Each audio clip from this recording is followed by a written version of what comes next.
Hey guys, it's Mason, and this is Wrestling in the Dark, the only wrestling review and recap show brought to you by a blind fan. It's time to take a look at NXT episode 506, featuring the return of Keith Lee, an unexpected turn of events with the Undisputed Era, and the Viking Raiders put their titles on the line in the main event. What happened? How good was it? Stick with me as I take a look through this week's NXT and see how it all panned out. You know that you want to. The show kicked off with the Viking Raiders hitting the ring. They come down to cut a promo. They talk about invading the Raw tag division and brutalising them, saying that nobody in NXT can beat them, and they demand Regal come out, and they say that they are relinquishing the tag titles, and the crowd gives them a nice good boo for that. And that brings out the Street Profits. They come out and they cut a very Uso-esque promo, in my opinion, where one of them was talking and the other one was doing the reactions, like, we know that you know that we can beat you. A couple of weeks ago, you realised something, the fans realised something, and the other one was like, oh, what they realised, fam? And they were just playing off each other in a very Uso-esque way, which I don't necessarily mind, but I hope that when they get called up to the main roster, they get put on a different brand, because as much as I actually quite like the Street Profits, I think that if they were within the proximity of the Usos, they might look a little bit worse, because they're not quite as good on the mic as the Usos are. Like I said, though, they talk about the fact that they took it to the Viking Raiders a couple of weeks ago, and they say that the Raiders know that they can beat them, and that sort of riles up the Viking Raiders. The real money line here was, you know that we can beat the Viking Raiders, if that's even your real name. And the crowd's all like, oh. It was actually a really decent line. I thought it really give the Street Profits a nice little bit of attitude, a nice...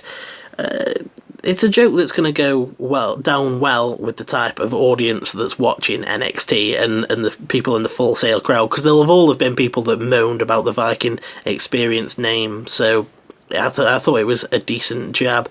This riles up the Viking Experience, and they basically tell Regal to make the tag title match, and he does, and they announce that will be in the main event of tonight's show. And I was really looking forward to it. I thought this was a really, really solid way to kick off the show. The Viking Experience's promo was really good, typically imposing. Both of them are actually really good on the mic. And the Street Profits, it's the same deal. I don't know which one of them does the least talking. I know one of them definitely talks less than the other one, and I'm not sure which one's which. But either way, they've got a really good chemistry together, and they're really good on the mics. I was really ready for it, to be honest. I thought, okay, yeah, let's go. Give the Street Profits the championships. Viking Raiders can sail off to Raw fully and disappear from the NXT scene. Street Profits will be defending the titles against Forgotten Sons, etc, etc. So they made that match for the main event later on, and I thought that this was a very, very decent way of kicking off the show. I'd have given it a 5 out of 6 for a segment, because you expect stuff like this, but it was really nicely handled, in my opinion, with good work from everyone involved. As is quite often the case with NXT, after starting off with some nice momentum, a good way to start off the show, they bring the momentum to a stop by running some sort of video package. This time it's for Money in the Bank. And then after that we get what is more or less my favourite segment of this show. In fact, by far my favourite segment on the show. Morrow says that the argument between the Undisputed Era lasted a lot longer than what we saw on NXT last week. He then shows us footage of what was filmed afterwards, and it's Adam Cole and Roderick Strong having a proper blow-up argument, proper shouting match. Adam Cole is calling Roderick Strong a bitch, says that he's sick of his shit, that he keeps getting involved in his matches, and that he's just tired of him, he doesn't need him. And then Roderick Strong basically echoes the same sentiment, says that he's sick of Adam Cole, and he takes off his Undisputed armband, which I assume Bobby Fish, because he's the one that seems to have been on seems to be on Roderick Strong's side, was like, no, come on, Roddy, think about it. You need to think about this, man. And I really like it. I feel like this argument storyline between the Undisputed Era has been really, really natural. It properly seems like a bunch of friends that, like, in the middle of an argument with everyone being pulled in different directions. We then get like this, I think probably Kathy Kelly talking to Adam Cole, saying people have been talking about who the real leader of Undisputed Era is, and Cole points out that Roderick Strong's not here right now, and says that he's like the undisputed leader of the Undisputed Era. And I really, really liked this segment, because as Adam Cole's cutting his promo, really quietly in the background you hear, guys, there's something going on over here, come on, let's go. And you can hear people like sort of scurrying off to go and see what's going on. You can hear a little bit of banging, etc, etc, and it's all going on while Cole's cutting his promo. He's getting slightly distracted by it, like, what the hell is going on? And you can tell that he can't focus on cutting the promo. And it gets more intense, and you can hear, that's enough, stop it. And it's clear that they're trying to break something up. And then Roderick Strong comes along, and he says, I've had a lot to think about over the last week, and you're right, we're stronger when we're together. And that Matt Riddle problem that you had, I've solved it for you. And Adam Cole changes into a completely different person by the end of this segment. In the footage from last week, he's so mad and being really bitter towards Roderick Strong. Sorry, I'm fighting off a sneeze currently. He's been really disrespectful, rude, arrogant towards him. But when Roderick Strong comes and says, I've sorted out your Matt Riddle problem, Adam Cole's all like, ooh, oh, what did you do? What did you do? And so, like, just sounds like he can't believe that Strong's gotten back on the same page as him and helped him out with Matt Riddle. And I just think it was a really, really well done segment. It felt like you were in a real world, a universe, because just Adam Cole cutting his promo and this stuff going on in the background, it was just perfectly done. It was a 6 out of 6 segment for me, because it really, really got me hyped for this Undisputed Era storyline. It got me really intrigued to see where it goes next. Can Roderick Strong stay on the same page? Is he really on the same page? This could easily end with Roddy screwing Cole out of the leadership of Undisputed Era, especially with them actually bringing that up on this show. So I'm really, really excited to see where it goes, and I may as well talk about it now. A little bit later on in the show, you get Gargano coming out of Regal's office, and the backstage announcer asks him how Matt Riddle is, and he says the bro's angry, and they're not going to like the bro when he's angry, which, yeah, okay, I get it, the Hulk is like a popular thing, and that's a popular saying, but I still felt a little bit cheesy. But other than that, he had a nice sort of quietly angry tone to his voice, and he said that he knows that if the Undisputed Era are reunited and on the same page, they're coming for him and his championship. So he got ahead of them and told Regal to make Cole versus Gargano 2 for NXT TakeOver 25. So they got what they wanted, and we're going to get an amazing match out of it. I really, really enjoyed this segment. This Undisputed Era storyline is probably the best thing going in WWE right now, in my opinion. Keith Lee made his return to Full Sail next in his return match against Cesar Bononi, someone that they were playing up as being big and powerful just like Keith Lee. Beth Phoenix interjected herself into this match a fair bit, as she did throughout the whole night, but I did feel like she gave some valuable insights, which I was worried that she might not. I can't say that I noticed Percy Watson that much in the past anyway, and I did notice Beth Phoenix, but I didn't feel that she detracted at any point, other than maybe a few things that I'll bring up throughout the show, because this wasn't a particularly good show for commentary. There was some really poor calling for this. The crowd were singing "Oh, bask in his glory" as Keith Lee came down to the ring, and they were they were singing it for quite a long time when he got in the ring too. Keith Lee whoop whoop chants to kick off the match, and then past that, there's not a whole lot to talk about with this match. It was a fairly standard squash match designed to reintroduce Keith Lee to the NXT universe and get his momentum rolling, because he picked up the win in this match. There wasn't a whole lot of things that they really called. At one point, as they were testing out their strengths in the early moments, Mauro Ranallo called that Keith Lee had a strong grip on Cesar Bononi, and I was like, a strong grip? What does that mean? Come on. And it was really frustrating me. I do hate sometimes that they let Mauro take over the play-by-play aspects of things, because I enjoy when Nigel can say something, because I enjoy the technical side of his commentary, but a strong grip was just not what I really wanted.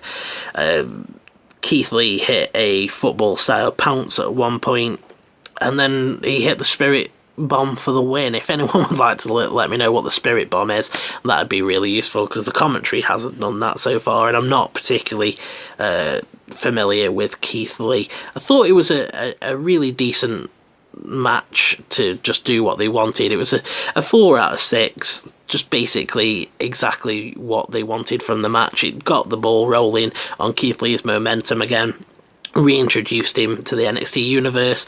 Beth Phoenix made some good calls in this match, like pointing out that Cesar Bononi was trying to back Keith Lee up into the ropes, to use the ropes to his advantage. She talked about liking Keith Lee because he got into wrestling due to his grandmother. She described his facial expressions a fair bit, which is something that I'm quite happy about. I've been wanting commentators to talk about people's facial expressions for quite a long time, really. It's been something that I've seen that I want people to do. And she spoke about it a lot in terms of him looking supremely confident and stuff like that, and looking happy to be here, etc, etc. And she did the same thing with the Street Profits later on in the night, and if she is going to be a valuable member of the NXT commentary team, then I'm actually quite excited, because she had good chemistry with Nigel and Morrow. She interjected a few useful things and didn't really speak as she had nothing useful to say. So, yeah, all in all, this was a 4 out of 6 squash match to reintroduce Keith Lee, and I enjoyed it, but it wasn't anything special. Kona Reeves took on Kishida in the next match, and this was a little bit better for the commentary. There was definitely a lot more called. It was a pretty well done match, in my opinion, because they got some really decent in-ring action going on between Kishida and Kona Reeves, and came out to observe the match, and that was really playing into the match, with Kishida not quite being able to focus on Kona Reeves quite as much as he should have. There was still quite a lot that they left uncalled in this match, but it was mostly a showcase for Kishida anyway.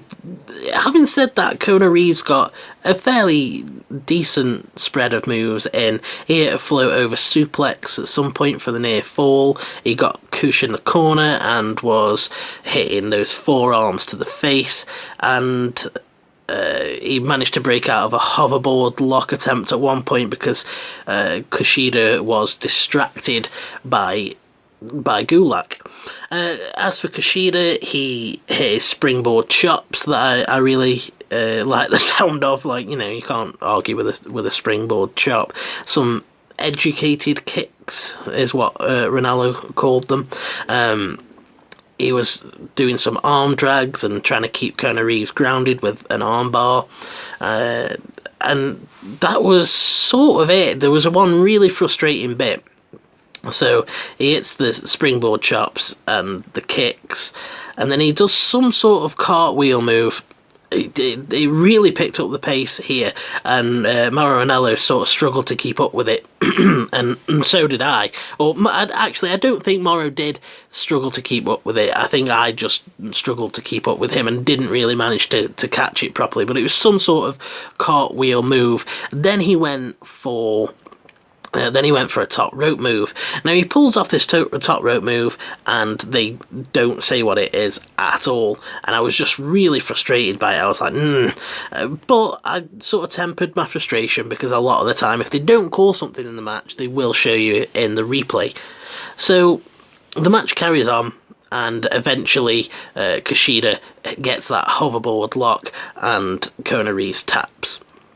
And then afterwards, they recap some of the action from the match, they show you a few things, and then they recap the top rope move, and Nigel McGuinness is like, oh, what a long way down! And I was just like, okay, and it's right to the chest of his opponent, and I was just like, please just tell me what the hell he did. I don't know why they seem to have gotten really lazy with the commentary over the last couple of weeks. You know, when I first started doing these, I couldn't have faulted the NXT commentary at all, and over the last few weeks, I feel like since I made that video praising Nigel, it's like they know that I made the video and now they're making Nigel shit. No, he wasn't the problem.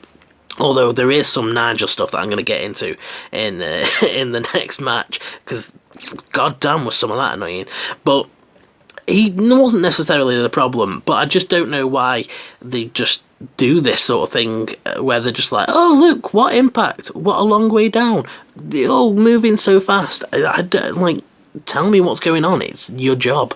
I gave this a 4 out of 6. It was a low 4, really, because of that commentary gaff towards the end of it. But other than that, I liked the in-ring action.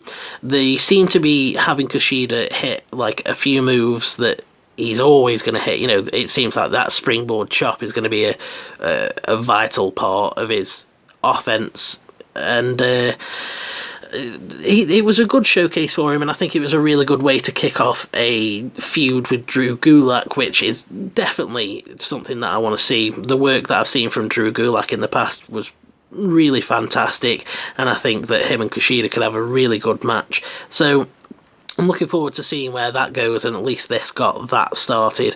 But I'm not much for Kona Reeves. I don't think that this was a spectacular match, but it was a 4 out of 6. I probably enjoyed the Keith Lee versus Cesar Bononi match a little bit more. I'm not sure about that, though. I'm not going to say for definite. Yeah, that's all I've got to say on this one. It was a 4 out of 6 match, and it was a good showcase for Kushida. Next up, there was a little backstage interview sort of thing with Bianca Belair trying to take Kathy Kelly into Regal's office to ask Regal when he was going to give a match against Shayna Baszler. I'm really, really not into Bianca Belair at all. I'm sick of this undefeated thing. I know that it's a heel mannerism, but I really don't like it. You are not undefeated. So I guess she's doing a good job, goddammit. But Mia Yim says, don't get it twisted, I'm not trying to steal your opportunity. I'm not trying to go up against Shayna Baszler. I was there asking Regal for a rematch with you because you didn't beat me, you just took a shortcut, and I'm glad that she's getting the rematch, because it was annoying that Bianca cheated last week, and yes, I'm being worked, but I sometimes allow myself to buy into a storyline. Shoot me. And then let's get to probably the worst part of the show. I really enjoy women's wrestling. I quite like most of the women down in NXT. I was really glad to get a chance to see Vanessa Bourne again, because she came out to face someone that I've never heard before, and I was waiting for her name to be announced. The ring announcer goes, and her opponent, Jessie, and I was just like, waiting, just waiting for a second name, and then it just ended up being Jessie. So that was like, okay, I guess we know who's going over in this match. But goddamn, was this a disappointing match. There's a few things that I've got a problem with, and they all really are commentary issues. So firstly, let's talk about Vanessa Bourne's character, right? So she's teamed up with Aaliyah, and they're pushing that both of them have got far more aggressive since they've teamed up. She was taking it to Jessie with some boots on the ground, and she was utilising the 5 count. I really like that she was proper laying into Jessie, and the ref was like telling her to stop, and she was saying, I know, I heard you. And she was just laying into her. At one point, Jessie tried to make a comeback, but Aaliyah distracted her, and Vanessa Bourne turned it round. But there was just so many things on commentary with this match that I found sort of frustrating. Nigel McGuinness is my favourite commentator, and one of the things that I love about him is that he seems so legit. He seems educated, he seems cultured and smart. So why are they having him doing this? Oh, Vanessa Bourne's coming out. I'm salivating. She's so attractive. Ooh. And it's just, I can't take it. It's the same thing as Corey Graves, and I just don't turn Nigel into a perv. I don't know why WWE feels like they always have to have the one person on commentary that when the women come out, they're like, ooh, these women are so attractive. Look at them. Don't you want to have sex with them? And it just really frustrated me, because I just don't think it fits in with Nigel McGuinness's character at all, admitting to being salivating over Vanessa Bourne. And then just to add on to it, you've got Beth Phoenix that says, oh, I asked Vanessa Bourne what she thinks is in her future, and she answered, she said that Vanessa Bourne answered, in my future is fame, fortune, and men, so you're in luck, Nigel. And Nigel was like, oh, I'm in luck. And I just, why would that be what they said?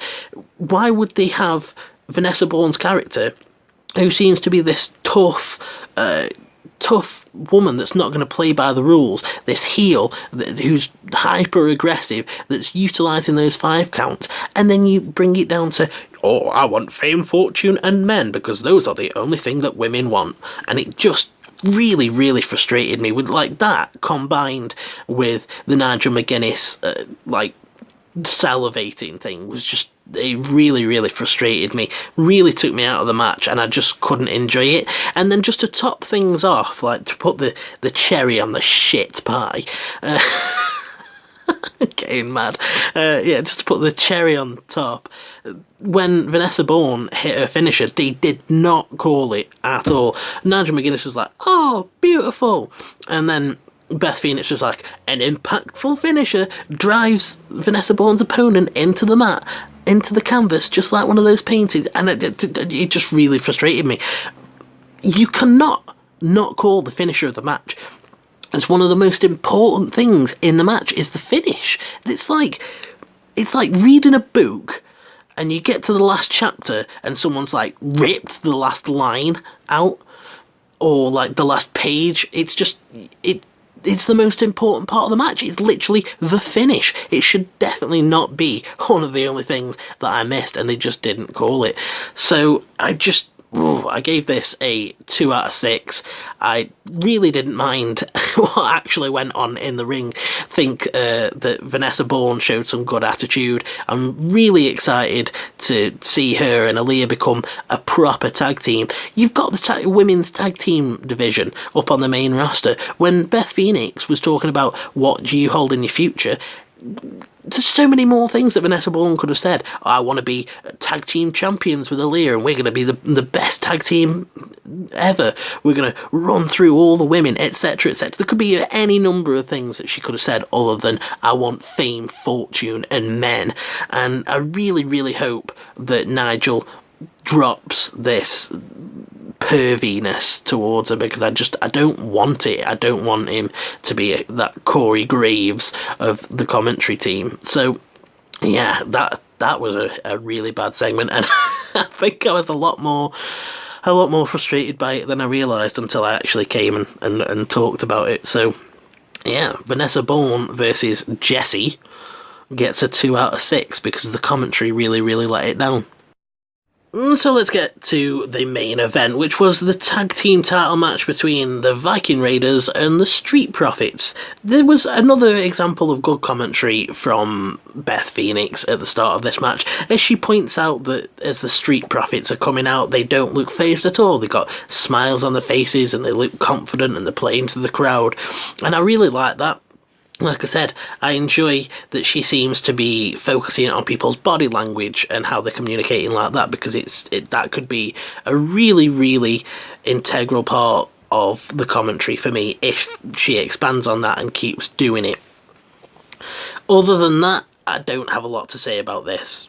There's no real match here, and I know that a lot of people will have liked this, but I wasn't as much of a fan. I was really hyped for Street Profits versus Viking Raiders. Hyped for what I assumed would be the Street Profits winning the tag team titles. So they get to the match, and Eric and Ivar bring out the offense quickly. They're trying to put Street Profits away quickly, just like Street Profits did to them in their match a couple of weeks ago. Street Profits were trying to fight back, and there was some pretty cool dueling cartwheels between, I assume, Eric and Angelo Dawkins. They were showing off their athletic skills to each other, and then Dawkins got a hot tag to Ford. Ford hit a top rope move, and once again the commentary did not call the move. They didn't say what he did at all. It was just like, oh, look at the impact, and I was just like, what? But let's talk about the booking of this main event. So I don't necessarily mind what happened, because as the Street Profits are trying to fight back, the Forgotten Sons come out. They attack both teams and they cause the DQ. The crowd booed, and so did I, because I was just sort of disappointed. Now, that would have been a nice surprise if it had been a surprise. I wouldn't have even thought about it. I was that wrapped up in the Street Profits versus Viking Raiders that I wouldn't have even thought about the Forgotten Sons. I would have actually forgotten them. But instead, earlier on in the show, I chose to miss it out so that I could talk about it now. Earlier on in the show, the Forgotten Sons are going into Regal's office, and they're saying that they're going to go and show everyone why you don't forget about the Forgotten Sons, because they deserve to be in this match just as much as the Street Profits do because of what they did to the Viking Raiders last week. And I was like, okay, that was a nice promo, good attitude from them. But you've just advertised what's going to happen, because the minute they show that, you know that they're interfering in that main event. You know they're coming out and they're causing the DQ. And then I was like, okay, well, after that there'll probably be some sort of big brawl. And yes, there was. The Forgotten Sons come out, they attack both teams, they cause the DQ. Then Birch and Lorcan come running out, and they get involved in the melee as well, and they get wiped out by the Forgotten Sons. In the confusion, the Street Profits hit their finisher on the Viking Raiders, and they get a visual pin. They get the 1, 2, 3, and Morrow's like, oh, but the match was over. What does that mean? And I was like, it doesn't mean anything. They're just getting the video. They're just proving a point. You could have, rather than selling it like, oh, what does this mean? You could have been like, oh, a big statement there from the Street Profits. The match might be over, but they still came out on top here. And even though this is probably to set up some sort of four-way NXT TakeOver 25, I just think that it would have been so much better without that silly little promo from them earlier that just basically advertised it. And I'm also sort of disappointed that they didn't just give it to the Street Profits, to be honest, because at the end of this they're like, oh, the Viking Raiders look angry. Why do they care? They were here to give up the championship. Like, if they'd have given it to the Street Profits, Forgotten Sons could have still come out and attacked the Street Profits. They could have still even attacked the Viking Raiders. And Danny Burch and Lawkins could have still come out. Everything could have still happened the same way, except the Street Profits win. And then that way, even if they wanted the Viking Raiders in the four-way then, at least Street Profits get their first events against three teams. But instead, it's just going to be, they're going to have the fatal four-way, and either Street Profits or Forgotten Sons are going to win, and it'll be good, but I don't know. I like I said, I think I would have enjoyed it a lot more had they not spoilt the surprise. Plus, I really did feel by the end of the show that the commentary had let me down quite a bit, and I wasn't really too into it, especially after Ford hit that top rope move and they just didn't say what it was. And yeah, so I didn't really enjoy this main event. I thought that it was an okay story to tell, but I just think that there was ones that could have been better. So I gave this a 4 out of 6. It was there and it happened. The Street Profits came out on top at least, but I really feel that they could have done this better. They just shouldn't have advertised what they were going to do, and I'm really disappointed that they did. So that was NXT 506. It was a mixed bag, really. It was a show that probably comes in at a strong 4 out of 6. That could have been a 5 out of 6 if the commentary hadn't let it down so much with those calls. We've had a bit of a rant about the Vanessa Bourne thing, and I hope that it didn't bum everyone out too much. And I try not to be too negative, but with something like that, when the commentary's letting me down, and I don't particularly like the story that they're trying to tell, or the characterization, it's just really hard to stay too positive about that. But if you've liked what you've heard in this episode, make sure to hit that like button and make me feel good. And if you want to stay up to date with all of my content, hit the subscribe button and the notify bell, get yourself in the loop, and you'll never miss an episode of Wrestling in the Dark.